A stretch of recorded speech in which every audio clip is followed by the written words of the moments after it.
আসসালামু আলাইকুম। আমি নাইম দক্ষিণ কোরিয়া থেকে। আমার কাছে মনে হয় একই দিনে যে ২টা ঘটনা ঘটেছে, কোথাও না কোথাও কাকতালীয় না বিষয়টা। বিষয়টা হইতে পারে রাশিয়া যে ছায়াযুদ্ধ বা হাইব্রিড যুদ্ধ পশ্চিমা দেশগুলোতে করছে, তো পশ্চিমারা কি বসে বসে আঙ্গুল চষতেছে? নেভার। তারা তাদের টাকা, মেধা, প্রযুক্তি সবকিছু ব্যবহার করছে। কেন? যেন রাশিয়াকে দুর্বল করা যায়। রাশিয়ার ভেতরেও এমন কিছু ঘটনা ঘটানো যায় যেগুলো থেকে সাধারণ মানুষ পুতিনের প্রতি আস্থাহীনতায় পড়ে, বা রাষ্ট্র নিরাপদ না, বা বর্তমান সরকার রাষ্ট্রের নিরাপত্তা দিতে পারতেছে না, এরকম একটা ফিলিংস কিন্তু জাগানোর চেষ্টা আমরা দেখছি। বিশেষ করে আজকে যে ঘটনা ঘটছে, একই দিনে দুইটা বিমান বিধ্বস্ত হয়েছে, একটা সামরিক, একটা বেসামরিক, আর এই বিমানগুলোতে থাকা প্রত্যেকটা মানুষ আগুনে জ্বলা মরে গেছে ভাই। ঘটনাগুলোর সূত্রপাত দেখেন। যদিও রাশিয়া বলছে যে বিষয়টা নিয়ে তারা গভীরতর অনুসন্ধানে নামছে, ছায়া তদন্ত করছে। পশ্চিম রাশিয়ার একটা বিমান ঘাঁটি থেকে উড্ডয়নের সময় রাশিয়ার একটি সামরিক বিমান বিধ্বস্ত হয়েছে। এ সময় বিমানে থাকা ১৫ জন আরোহী তারা প্রত্যেকেই নিহত হয়েছে।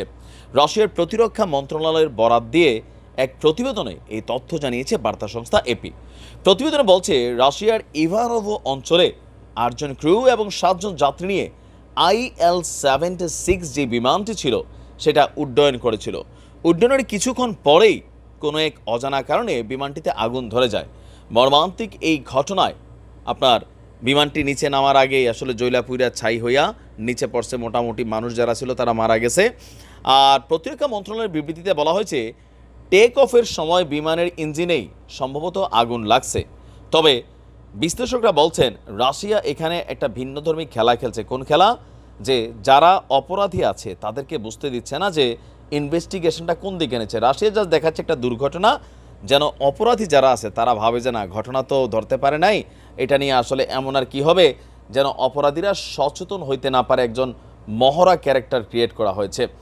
অপরদিকে আপনি দেখেন রাশিয়ার যাত্রীবাহী যে বিমানটা আজকে বিধ্বস্ত হয়েছে, একই দিনে রাশিয়ার রাজধানী মস্কোর কাছে একটি যাত্রীবাহী বিমান পরীক্ষামূলক চালানোর সময় বিধ্বস্ত হয়েছে। এই সময় বিমানটিতে শুধুমাত্র ৩ জন ক্রু মেম্বার ছিল। দুর্ঘটনাতে তারা প্রত্যেকেই নিহত হয়েছে বলে আপনার গণমাধ্যমগুলো বলছে। বিবিসির প্রতিবেদন বলছে রাশিয়ার তৈরি সুপারজেট 100 নামের এই বিমানটি ৮৭ থেকে ৯৮ জন যাত্রী বহন করতে পারে। তবে দুর্ঘটনা কবলিত বিমানটিতে কোনো সাধারণ যাত্রী ছিল না। বিমানটিতে পূর্ব নির্ধারিত কিছু মেরামতের কাজ করা হয়, এরপর এটি আজ পরীক্ষামূলক ফ্লাইট পরিচালনা করতে উড্ডয়ন করে।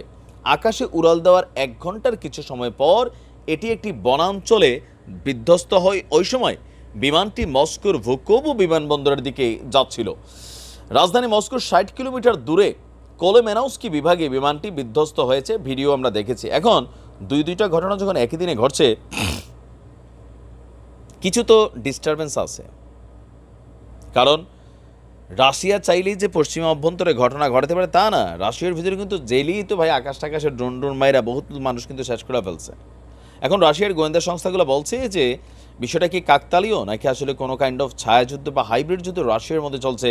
তবে চলাটাই স্বাভাবিক। এর আগে আমরা বহুত সিমটম দেখছি, বিভিন্ন বাহিনী গ্রুপ, ওয়াগনারের মতন গ্রুপ পর্যন্ত একটা উল্টাপাল্টা অবস্থানে চলে গেছিলো। সো এখানে কোনো মানুষটি দিয়া এটা করানো খুবই স্বাভাবিক।